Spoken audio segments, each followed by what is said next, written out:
Assalamualaikum warahmatullahi wabarakatuh.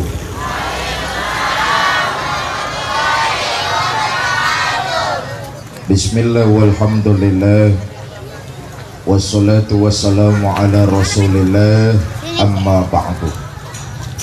Yang mulia para ulama, para kiai, para asatiz dan asatizah yang saya hormati, bapak-bapak pejabat pemerintah baik sipil, TNI maupun Polri, DKM Masjid Jamiul Khair, panitia peringatan Maulid, serta tokoh masyarakat, ibu bapak yang saya cintai. Ketika Rasulullah berangkat hijrah, beliau mampir di satu daerah yang bernama Kuba. Ngapain? Bikin masjid.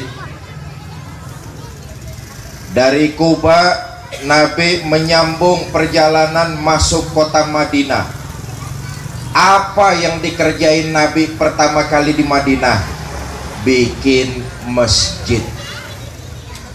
Ini artinya umat Islam gak boleh jauh-jauh dari masjid. Umat Islam dengan masjid persis kayak ikan sama air, gak boleh berpisah, gak boleh jauh-jauh. Saya tanya, ada nggak ikan yang kagak doyan hidup di air? Ada, namanya ikan mau mampus.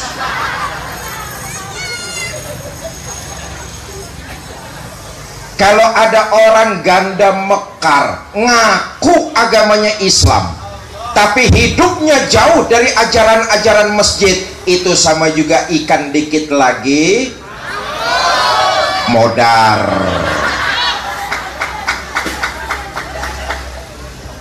Minta tolong echo-nya matiin aja bang, bassnya kecilin dikit, apa volumenya gedein. Cek 1 2, dah jangan dioprek-oprek lagi ya. Lurah, soundnya udah lunas belum lurah nih?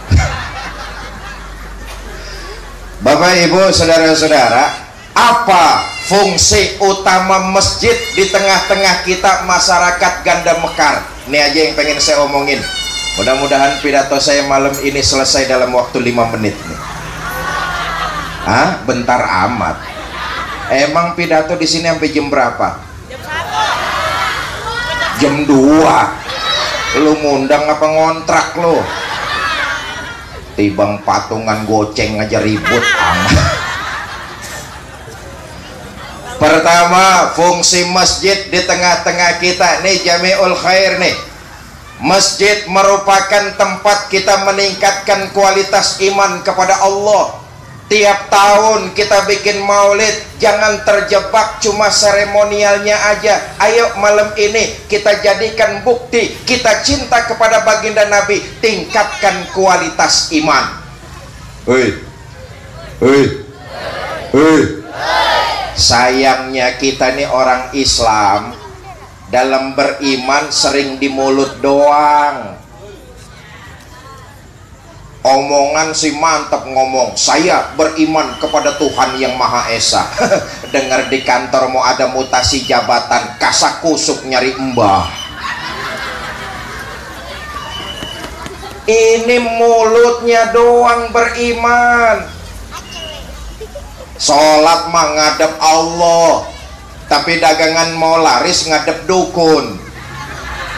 Ada yang kayak begitu di sini? Yang mana orangnya? Kalau ada yang kayak begini, besok baca Fatihahnya diganti aja dah. Iya kana budu wadukun nastain. Meningkatkan kualitas iman sebagai bukti cinta kepada baginda Nabi. Bagaimana caranya? Jaga kemurnian. Jangan menyekutukan Allah dengan sesuatu pun. Kalau menyembah hanya ke sana, maka minta tolonglah juga ke sana. Jelas? Jelas? Nah, saya mau masuk tauhid dikit nih. Iman itu tempat nyantelnya berbagai macam amal ibadah kita. Karena itu jangan terjebak menyekutukan Allah. Begini, orang Mah. Kalau boleh pidatonya pakai mah di sini. Boleh apa kagak? Boleh ya.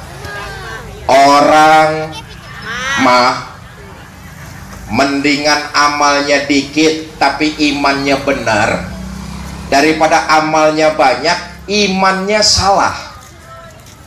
Sebab iman itu nyantolnya berbagai macam amal ibadah kita. Bagaimanapun kebanyaknya kebaikan seseorang, kalau imannya salah, itu amal bakalan nguap, ngawang, ngambang. Bu, ibu tahu ngambang? Ya, kayak yang di kali no. Karena itu meningkatkan kualitas iman, jaga kemurniannya, jangan sampai menyekutukan Allah dengan sesuatu pun.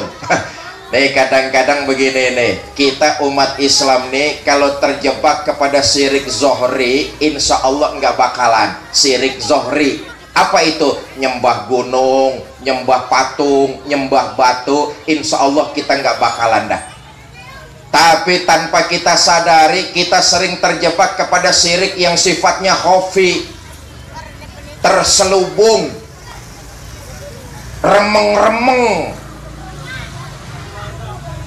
Saya habis beli burung perkutut, rezeki saya lancar. Awas, gara-gara perkutut, gara-gara hobi terjebak syirik khafi. Hati-hati nih. Karena buntutnya nyantelnya amal ibadah kita tuh. Atau saya habis pakai cincin ini nih bang nih. Jangankan perawan, nenek-nenek ngeliatin lemes nenek-nenek. Nenek-nenek udah expired buat apaan? Karena itu mencintai baginda Nabi, makmurkan masjid, tempat kita meningkatkan kualitas iman kepada Allah, jaga kemurniannya, jangan sampai terjebak menyekutukan Allah dengan sesuatu pun. Orang yang beriman seyakin-yakinnya kepada Allah, di akhirat nanti akan dapat ganjaran balasan berupa sorga. Bersumber dari Quran dan hadis, ada beberapa macam penghuni sorga. Oh, Neng, diam sebentar sayang ya. Ribet pidato kalau banyak saingan, ribet urusannya. Orang yang beriman seyakin-yakinnya kepada Allah, di akhirat bakal dapat balasan berupa sorga. Sumbernya Quran dan hadis. Nanti di akhirat ada orang beriman yang masuk sorga, ada orang beriman yang dimasukkan ke dalam sorga, dan ada orang beriman yang jadi penduduk sorga. Loh, kok beda-beda Pak? Iya, karena waktu hidup di Cibitung amalannya kagak sama. Beda antara masuk dengan dimasukkan.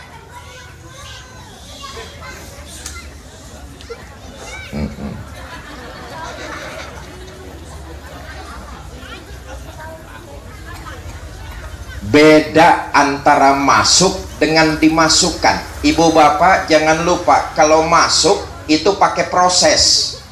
Nanti pulang pengajian dari Masjid Jamiul Khair sampai rumah, buka gerbang, buka pintu depan, buka pintu kamar, itu masuk rumah namanya tuh. Ada proses.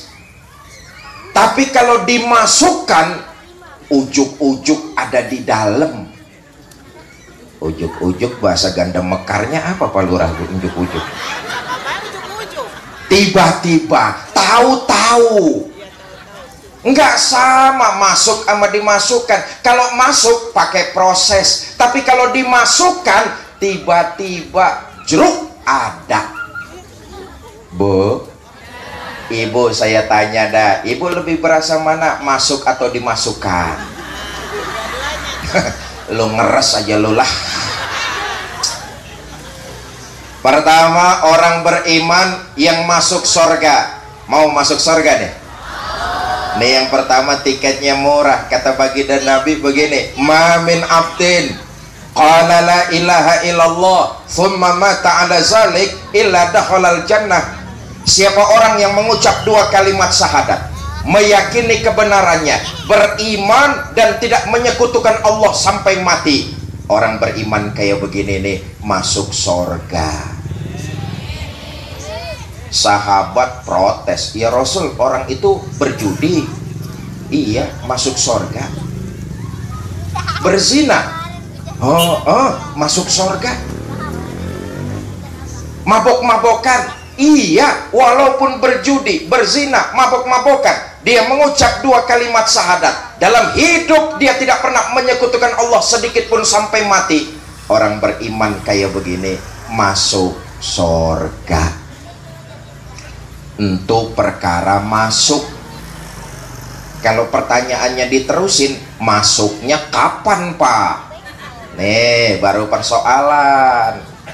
Sebab tadi di awal saya udah bilangin, masuk pakai proses.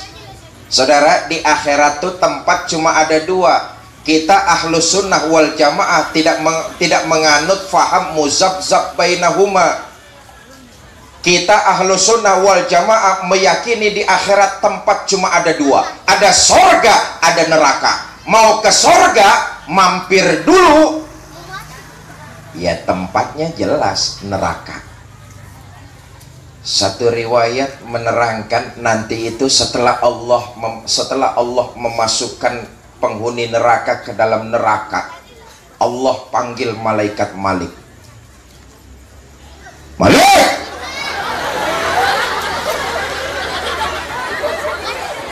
Kaget. Iya pidato kalau lembek lu pada pules ntar. Malik, labbaik ya Allah. Penghuni neraka udah masuk semua. Udah ya Allah. Bagus. Sekarang Malik, kamu masuk neraka. Saya. Iya. Buat apa ya Allah? Dalam hadis qudsi Allah menyatakan, akhriju minan nar man kana fi qalbihi mithqala habatin min hardali minal iman. Keluarin orang-orang yang ada di neraka yang di hatinya masih punya iman. Waktu hidup di dunia dia nggak pernah menyekutukan aku sedikit pun, walaupun imannya seberat biji pasir. Keluarkan mereka dari neraka. Malaikat Malik disuruh Allah, nggak ngebantah, nyungsep langsung ke neraka. Korek di neraka. Susah nyari orang, udah pada gosong. Ada imannya sedikit dikeluarin, ada imannya lagi dikeluarin lagi. Dikumpulkan mereka, dimandikan di sebuah sungai yang bernama Nahrul Hayat, sungai kehidupan. Masya Allah. Selesai dimandiin, bagus lagi badannya, cakep lagi mukanya. Apel di hadapan Allah. Kata Allah, bagaimana Mas? Kapok nggak sampean? Kapok ya Allah. Kalau kapok, izhab fadkhulil jannah, pergi sana masuk sorga. Berangkat nih orang ke sorga. Di sorga ketemu sama temen-temennya yang udah sampai duluan dari Ganda Mekar. Amin. Nih jamaah Masjid Jamiul Khair udah sampai sorga duluan. Kata temen-temennya yang udah sampai duluan, Mas, iya baru nyampe. Macet di tol tadi itu. Emang kemana dulu Mas? Kita udah lama sampai sini. Saudara bisa baca dalam Quran surah Al-Mudathir, ma salakakum fis saqar, kenapa kamu mampir di neraka Sakor? Qalu lam nakum minal musallin, kami mampir di neraka Sakor Mas karena waktu hidup di dunia kami nggak pernah sholat. Nggak pernah sholat. Lah kan waktu tinggal di Ganda Mekar rumahnya berdempet sama Masjid Jamiul Khair.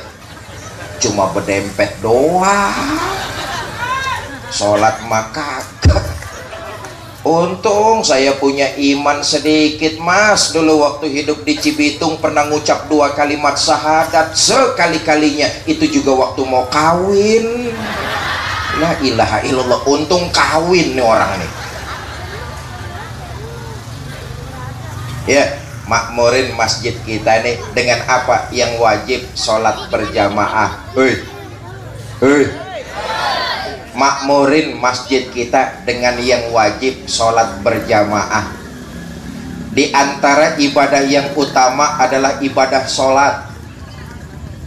Ibadah-ibadah yang lain Allah turunkan melalui perantara malaikat Jibril, tapi sholat Allah sendiri yang memerintahkan baginda kita, baginda Nabi besar Muhammad. Lewat Isra dan Mi'raj Allah memerintahkan sholat. Bu, ayo kita renungi, sehari semalam Allah kasih kita waktu 24 jam. Betul ya? Dalam waktu 24 jam Allah cuma minta kepada kita untuk 5 kali lapor, yaitu lewat sholat 5 waktu. Hitung-hitung dah sekarang. Sholat di Masjid Jami'ul Khair sekali sholat 10 menit. Cakep banget tuh. Tadi sembahyang Isya 10 menit, di sini cakep banget tuh sembahyang. Yang sedang-sedang taruh dah waktunya 5 menit. Yang kilat khusus 2 menit. Nih cepet, perangkonya gambar geledek soalnya nih. Ambil yang tengah-tengah dah, cepet banget. Enggak, lama juga kagak. 5 menit sekali sholat. 5 kali 5 waktu kan cuma 25 menit. Betul apa enggak? Sisanya 23 jam 35 menit silakan kau gunakan untuk keperluanmu. Cuma 25 menit Allah minta kita lapor. Ini aja masih banyak di antara kita yang belum mengerjakannya.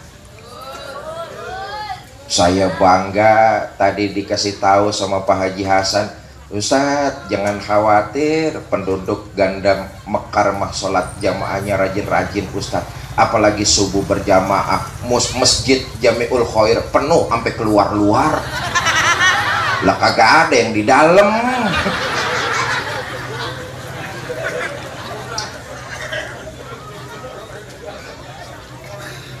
Atau datu ya, orang beriman yang masuk surga.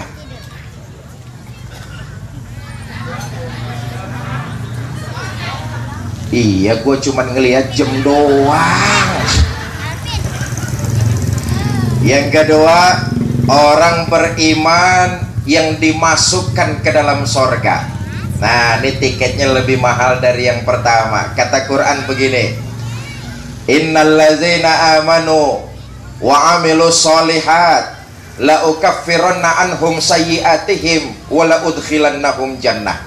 Mereka orang-orang yang beriman lalu mengerjakan berbagai macam amal ibadah, kami hapuskan segala macam kesalahannya dan kami masukkan mereka ke dalam surga.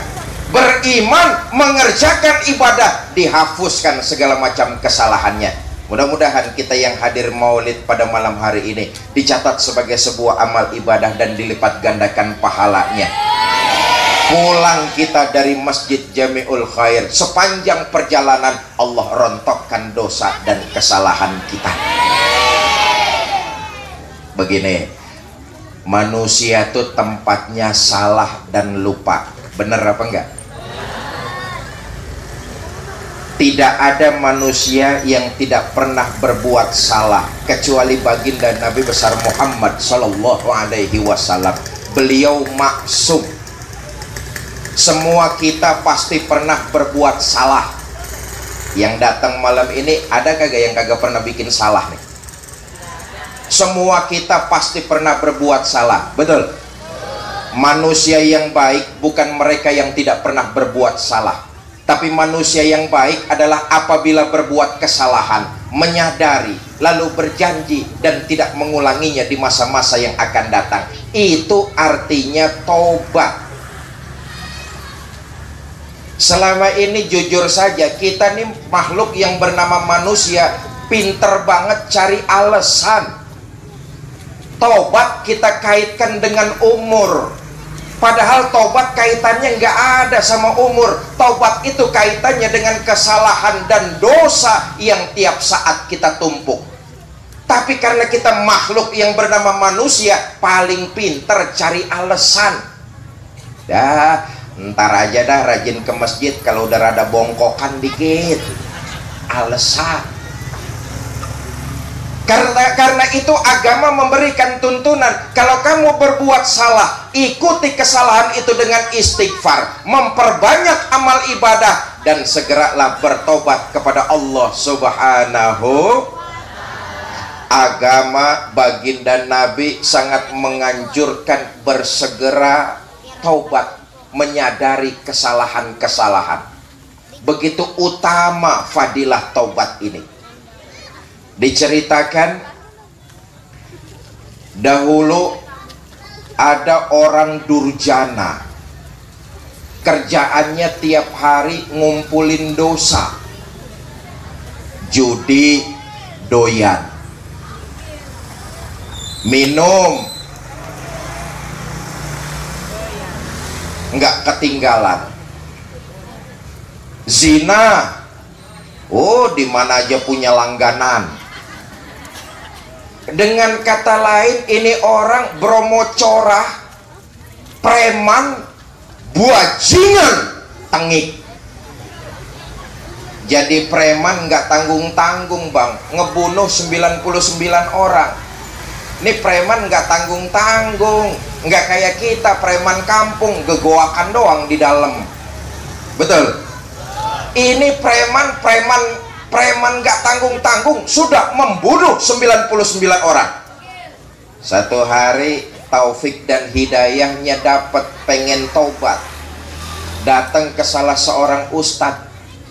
Kebetulan yang didatengin ustadznya ustadz gaul. Pak ustadz, saya mau taubat, kira-kira taubat saya diterima Allah apa enggak?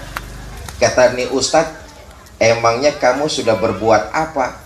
Cerita nih preman, kalau dia udah ngebunuh 99 orang. Ngedenger penuturan preman membunuh 99 orang, ini ustadz marah. Manusia laknat, nyawa dari Allah, Allah lah yang berhak mengambilnya. Terlalu banyak dosa yang kamu perbuat, tobatmu tidak akan diterima, tempatmu sudah pasti neraka. Preman diomel-omelin ustadz mengkelap. Kata preman, ustadz, emang neraka punya bapak moyang lu? Karena emosinya sudah meluap, apa yang terjadi? Itu ustadz dibunuh. Lelempeng jadi cepet. Tapi karena niat taubatnya, menyadari, menyesali, niat taubatnya nggak putus. Satu hari dia datang ke salah seorang kiai yang arif dan bijaksana. Pak Kiai, saya mau taubat, kira-kira taubat saya diterima Allah apa enggak? Apa jawab kiai? Selama kamu tidak menyekutukan Allah dengan sesuatu pun, sebesar apa saja kesalahan yang kamu buat, kalau kamu tobat, insya Allah tobatmu diterima. Tuh, omongan kiai mah ngademin hati. Omongan kiai ngademin hati, kagak bakar-bakar hati. Lama-lama nih kiai penasaran juga, dia tanya, Mas, emangnya dosa apa yang sudah kamu perbuat? Begini kiai, mula-mula sih saya membunuh 99 orang. Terus saya datang ke ustadz dimaki-maki. Lalu ya udah tuh ustadz saya lempengin aja, jadi cepet. Ya udah, taubatmu insya Allah diterima, tapi satu syaratnya. Apa kiai? Tinggalkan kampungmu, pergi ke kampung yang di dalamnya penuh dengan orang-orang ahli ibadah. Sebab kalau kamu tobat, kampungmu masih di situ, kamu kena penyakit tomat. Malam kamu tobat, pagi udah kumat. Jadi saya pindah kiai, pindah. Saudara, nih preman nurut sami'na wa ata'na, yang diomongin kiai dia pakai. Buru-buru pulang ke rumah, ngepak koper, buron. Buron ngerti buron? Pindah. Saudara, apa yang terjadi? Takdir Allah lain. Di perjalanan nih preman mati. Turun dua malaikat Rahmah dan Zabaniyah. Malaikat Rahmah ingin bawa mayit ini masuk ke dalam sorga, sementara malaikat Zabaniyah pengen nyeret mayit ini ke neraka. Kata malaikat Rahmah, selamat datang orang soleh, kau mati dalam kondisi tobat, husnul khotimah, tempatmu tidak lain adalah sorga. Kata malaikat Zabaniyah, Ntar dulu, sorga sih sorga, urusan yang cepet bagaimana ini? Ini dua malaikat ribut berebut, Allah pisahin. Kata Allah, para malaikatku, nggak usah pada ribut dah. Diukur lebih dekat jarak mana antara kampung yang dia tuju dengan kampung yang dia tinggalkan. Kalau lebih dekat kampung yang dia tinggalkan, masukin mayit ini jadi penghuni neraka. Tapi kalau lebih dekat kampung yang dia tuju, masukkan mayit ini jadi penduduk sorga. Nggak usah kalian pada ribut, ukur aja ukur. Malaikat Rahmah dan Zabaniyah sibuk bobo meteran. Ada yang minta semeter 5 juta.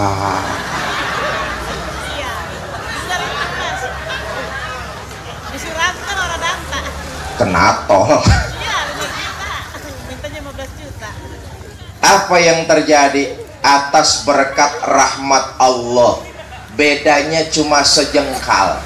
Mayit ini lebih dekat kampung yang dia tuju daripada kampung yang dia tinggalkan.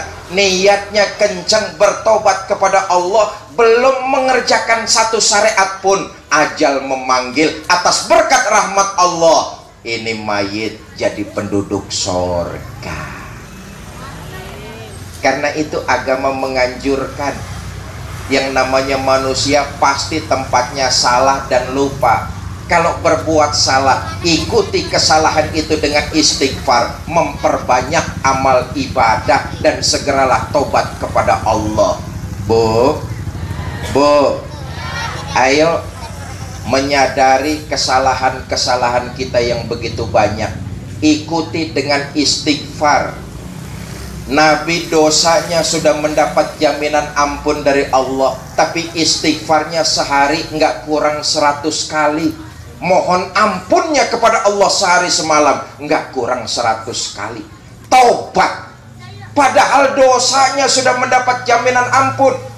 Liyaghfirallahu ma taqaddama min zambika wa ma ta'akhkhar. Dosanya yang dulu, yang sekarang, kalau yang akan datang, kalau memang ada, seluruhnya sudah mendapat jaminan ampun. Tapi taubatnya baginda Nabi, istighfarnya sehari semalam nggak lebih 100, nggak kurang 100 kali.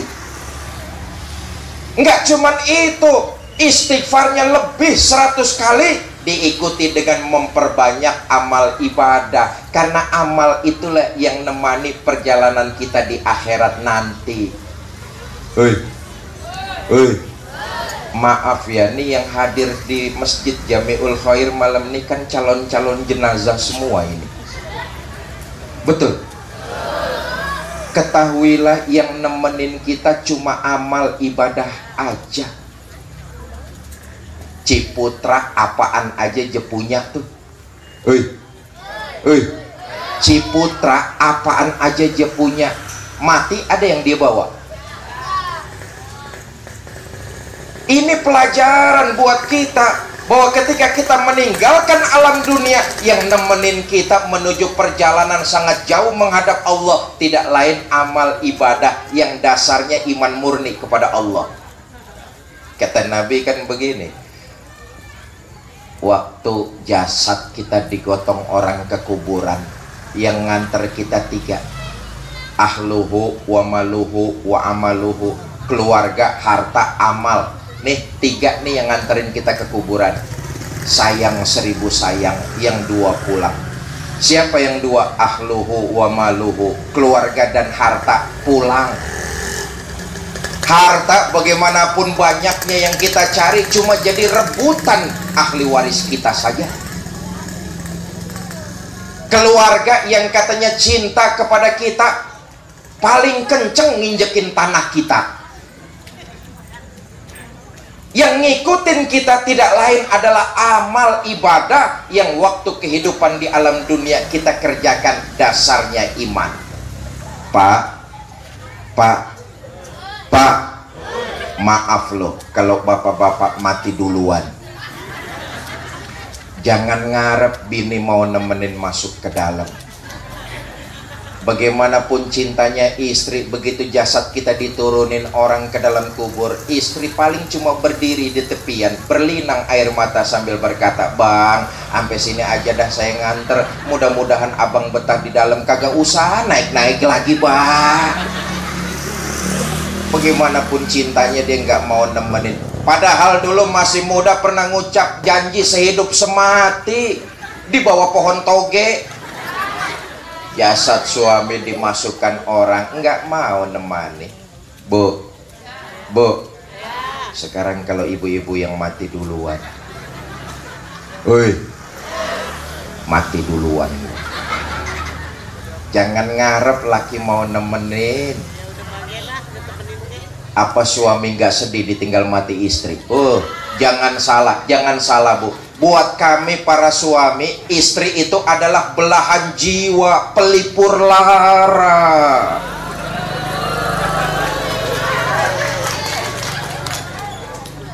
Apa suami nggak nangis ditinggal mati istri? Siapa bilang? Bercucuran air mata. Mata yang kanan,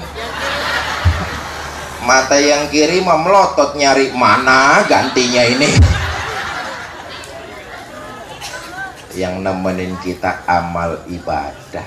Nah, karena itu orang beriman dimasukkan ke dalam sorga, memperbanyak amal ibadah yang dasarnya iman kepada Allah Subhanahu wa ta'ala. Dua datu ya.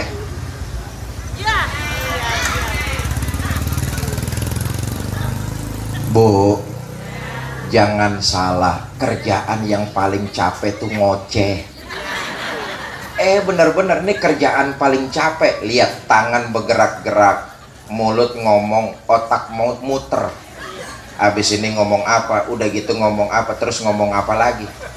Lalu sambil deprok dengerin mah enak terus. Nih jamaah begini nih yang bikin ustadz cepat pada mampus.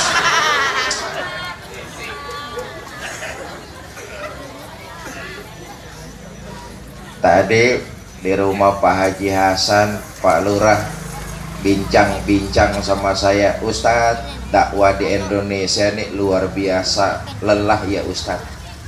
Ya memang begitulah. Maka wajar kalau dakwah ditempatkan pada urutan kedua jihad setelah jihad fisabilillah. Apalagi di Indonesia dakwah, ya Allah. Negara kita Indonesia ini negara yang sangat besar. Dari Sabang sampai Merauke, dari Aceh sampai Papua, pulaunya aja berderet kagak kurang 28.000 pulau. 28.000 pulau. Itu kagak termasuk Pulau Gadung sama Pulau Gebang.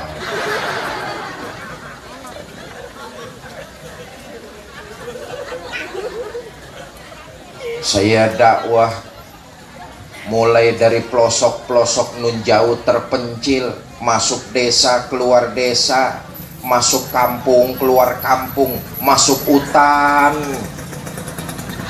keluar lembah, masuk hutan, keluar hutan. Lu kira gua Tarsan apa lu? Memang yang tadi disampaikan Pak Lurah sama Pak Haji Hasan, ya begitulah negara kita Indonesia besar.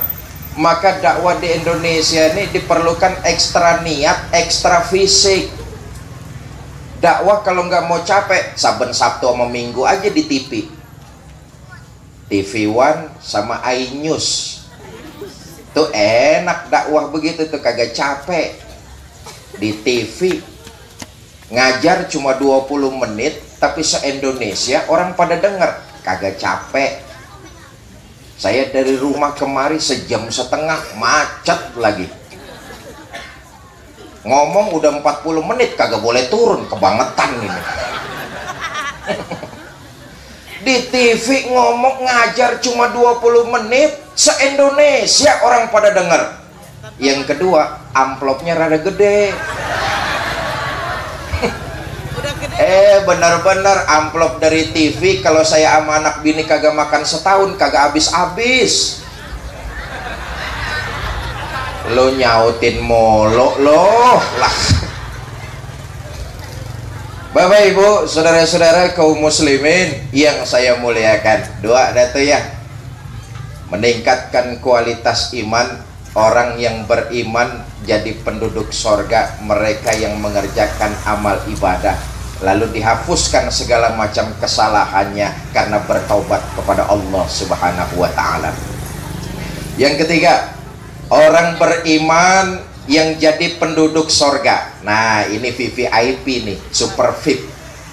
Kata Quran begini, innal ladzina amanu tsumma istaqamu fala khaufun alaihim walahum yahzanun ulaika ashabul jannah hum fiha. Mereka orang-orang yang beriman lalu istiqomah menjalankan ajaran agama Islam, bagaimanapun perjuangannya, bagaimanapun pengorbanannya, Islam iman tetap di dalam dada, istiqomah sampai mati. Mereka seperti itulah yang nanti akan jadi penduduk sorga. Saya ingin menyampaikan riwayat, mudah-mudahan ini jadi iktibar, pelajaran buat kita semua. Betapa orang bahagia karena iman, dan betapa orang celaka karena mempermainkan nilai-nilai keyakinan. Di zaman Umar bin Abdul Aziz jadi khalifah, dalam salah satu pertempuran tentara Islam kalah. Karena kalah, banyak tentara Islam yang jadi tawanan. Di antara tawanan itu ada 3 orang ofisir setingkat komandan yang ikut jadi tawanan perang. Raja kafir musyawarah sama penasehatnya. Penasehat, nih tentara Islam yang enak kita apain aja nih? Kita bunuh aja biar urusannya selesai. Kata penasehat, Tuan Raja, rayu aja dulu, kasih harta yang banyak, jabatan yang tinggi, pangkat yang luas, supaya dia mau menjual Islam agamanya, pindah masuk ke dalam agama kita. Wah, ide kamu bagus juga. Bagaimana caranya? Cuman gampang, Tuan Raja. Adili tentara Islam di pengadilan terbuka, diliatin orang banyak, kita harapkan mentalnya jatuh. Kalau mentalnya jatuh, dia mau menjual agamanya, pindah masuk ke dalam agama kita. Baik, besok kita bikin pengadilan terbuka, disaksiin orang banyak. Besok bener dibikin pengadilan terbuka, rakyat dikumpulin. Yang nyidang gak tanggung-tanggung, raja kafir sendiri. Mula-mula yang disidang 3 orang ofisir setingkat komandan. Dipanggil ofisir pertama.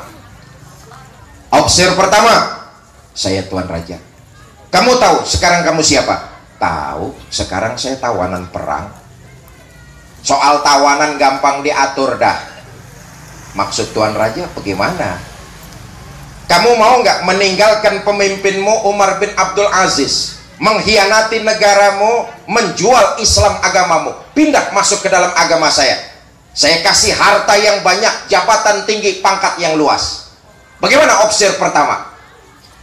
Tuan Raja, jangan dikira saya berjuang nyari tanda jasa. Saya berjuang li'ila'i kalimatillah, mengharap ridho Allah. Tuan Raja boleh beli badan saya, tapi jangan ngimpi bisa menguasai keyakinan saya. Lebih baik saya mati berkalang tanah daripada hidup bercermin bangkai. Lebih baik saya hidup miskin mempertahankan iman daripada hidup mewah menjual akidah. Sampai kapanpun iman tidak akan keluar dari dalam dada. Algojo, bunuh! Dipentang ofisir pertama ini, dipancung, putus leher, kepisah pala sama badan, jatuh itu kepala gelinding, muter kayak orang tawaf sambil ngaji. Udah putus batang lehernya, jatuh pala itu gelinding, muter kayak orang tawaf sambil ngaji. Raja kafir bingung, minggir, minggir, ada endas gelundung ngaji.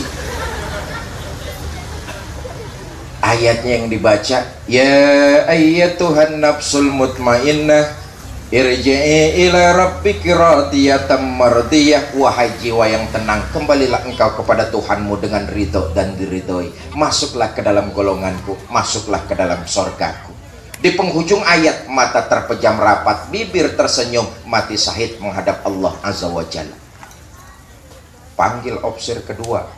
Ofisir kedua, saya Tuan Raja. Udah lihat teman kamu yang pertama? Udah. Kamu bagaimana? Mau hidup apa mau mati? Kalau mau hidup, saya kasih harta yang banyak, jabatan tinggi, pangkat luas. Asal kamu mau menjual keyakinanmu, pindah masuk ke dalam agama saya. Bagaimana opsi kedua? Udah Tuan Raja, udah. Udah apanya? Udah, jangan banyak bacot. Loh, maksud kamu?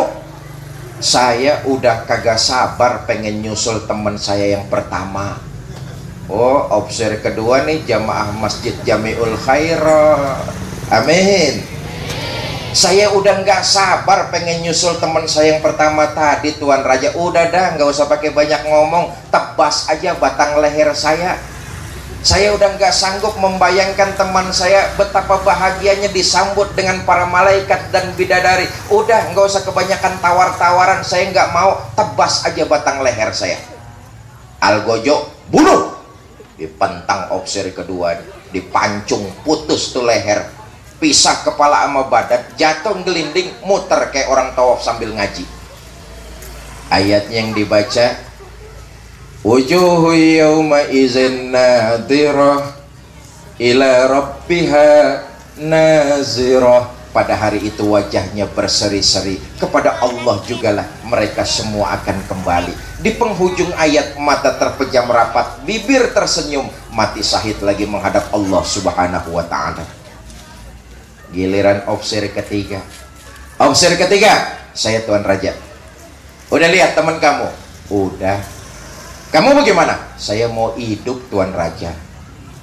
Bagus. Mau meninggalkan pemimpinmu? Mau. Mengkhianati negara kamu? Iya. Pindah agama Islam, memeluk agama saya? Oh, saya pindah agama nggak apa-apa, yang penting saya hidup. Bagus, kamu tunggu sebentar dah, saya musyawarah dulu sama penasehat. Sidang diskor, raja musyawarah. Penasehat, nih opsi ketiga, opsi bagus nih. Dia mau menjual imannya, pindah masuk ke dalam agama kita. Ntar yang enak, opsi ketiga nih kita angkat pejabat apa nih? Apa jadi lurah kebun kosong? Kata penasehat, Tuan Raja, soal jabatan terserah Tuan Raja dah. Cuma menurut saya kok aneh. Demi harta, pangkat, dan jabatan, dia tega meninggalkan pemimpinnya. Dia khianati bangsa dan negaranya. Bahkan dia jual agama yang cuma satu-satunya. Kalau menurut saya Tuan Raja, opsi ketiga ini opsi bejat. Berabe kalau orang bejat diangkat jadi pejabat, rusak rakyat. Dulu belum jadi pejabat ngaku kagak gusur. Udah jadi pejabat tetap aja rakyat digeser. Menurut saya ini orang bejat Tuan Raja. Jadi bagaimana urusannya? Bunuh aja. Sidang kembali dibuka. Opsi ketiga, saya Tuan Raja. Saya diangkat jadi pejabat mana? Kamu nggak diangkat. Loh, kok begitu? Iya. Pemimpinmu kamu tinggalkan, negaramu kamu khianati, agamamu kamu gadaikan. Kamu orang bejat, kamu harus saya bunuh. Jadi saya dibunuh. Bunuh. Iya dah, kalau saya harus dibunuh juga. Saya mau masuk Islam lagi. Terserah mau masuk Islam lagi apa enggak, pokoknya sampean orang bejat saya bunuh. Ya, saya mau masuk Islam lagi. Apa yang terjadi Bapak Ibu? Opsi ketiga ini mengucap kalimat tasyahud tapi macet di tengah-tengah tenggorokannya. Asyhadu ayo cepat. Iya. Asyhadu Sampai samurai pedang Algojo tuh nebas batang lehernya, putus tuh leher, kepisah pala sama badan, jatuh gelinding, muter lagi kayak orang tawaf sambil ngaji. Iya, masih bisa ngaji karena dulunya pernah jadi orang Islam. Cuma ayat yang dibaca beda banget sama dua temennya yang duluan. Ayat yang dibaca, afaman haqqat alaihi kalimatul azab afa anta tunkizu man finnar Apakah memang orang-orang yang sudah mendapat vonis azab dari Allah, bisakah kalian berselamatkan? Bertahun-tahun berjuang li'i'la'i kalimatillah di bawah panji-panji Rasulullah, tapi di akhir hayat tergoda oleh harta, pangkat, dan jabatan, menjual keyakinan, datang ajal menjemput, mati dalam kondisi su'ul khatimah. Na'udzubillah min. Itu sebabnya guru-guru kita nggak pernah bosen ngingetin kita semua untuk banyak munajat kepada Allah dengan kalimat Ya Allah biha, Ya Allah biha, Ya Allah bihusnil khatimah. Kita minta diwafatkan dalam kondisi husnul khatimah. Satu, masjid tempat kita meningkatkan kualitas iman, memperbanyak amal ibadah, dan tebarkan nilai-nilai kebaikan. Yang kedua, yang terakhir, Masjid Jami'ul Khair mengajarkan kita warga Ganda Mekar tentang bagaimana cara menjaga dan merawat nilai-nilai kebersamaan.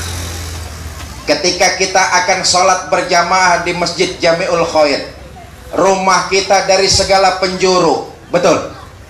Ada yang rumahnya di selatan, ada yang rumahnya di barat, ada yang rumahnya di timur, ada yang rumahnya di utara. Kita datang dari segala penjuru ingin melaksanakan sholat berjamaah di Masjid Jami'ul Khair.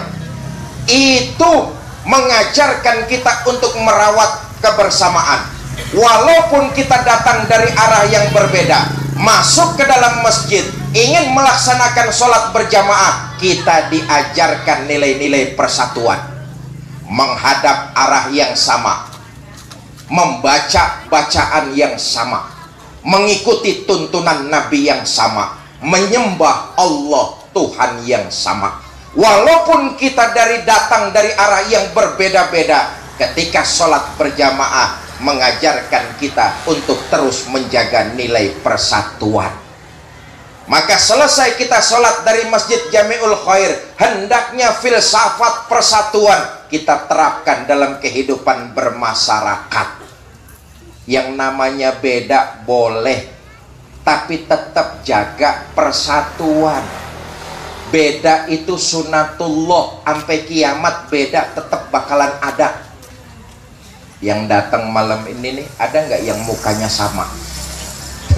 Jangan muka sama, nyengir aja beda-beda. Betul?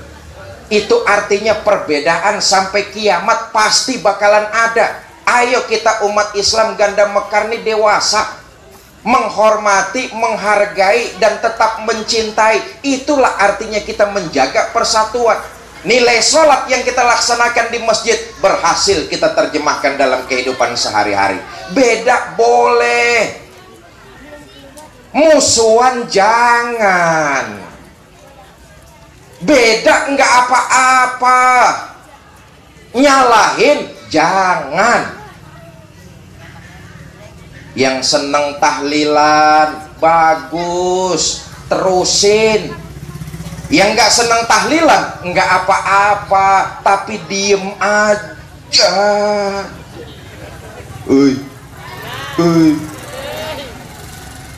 Yang bikin maulid bagus, ngalap berkah, terusin. Yang nggak doyan, yang nggak suka sama maulid nggak apa-apa, tapi diem aja. Ini yang bikin kerok. Apa yang bikin kerok, Pak Lurah? Ini yang bikin kerok cuma gara-gara soal khilafiyah. Sama-sama kita umat Islam main nyalah-nyalain, padahal ini kan cuma amalan khilafiyah. Masih nyalah-nyalain. Lebih parahnya lagi, malah saling mengkafirkan. Ayo kita umat Islam nih harus dewasa, hormati perbedaan dengan tetap menjaga persatuan, saling menghargai dan saling mencintai. Beda boleh, yang nggak boleh itu kalau berbeda menyebabkan kita bertolak belakang, saling bermusuhan. Ingat, tanpa persatuan kita tidak akan mungkin meraih kemenangan. Serigala hanya akan menerkam domba yang lepas dari rombongannya. musang akan menerkam ayam yang pisah dari induknya. Karena itu, walaupun perbedaan ada di tengah-tengah kita, tetaplah jaga persatuan, saling menghormati, menghargai, dan mencintai. Itulah sholat yang diajarkan dari masjid, kita terjemahkan dalam kehidupan sehari-hari. Udah jam 8 lewat 3 jam lebih ini. Mari sama-sama kita baca suratul Fatihah. Mudah-mudahan kita semua dipanjangkan umur dalam taat kepada Allah, diberikan kita rumah tangga sakinah mawadah dan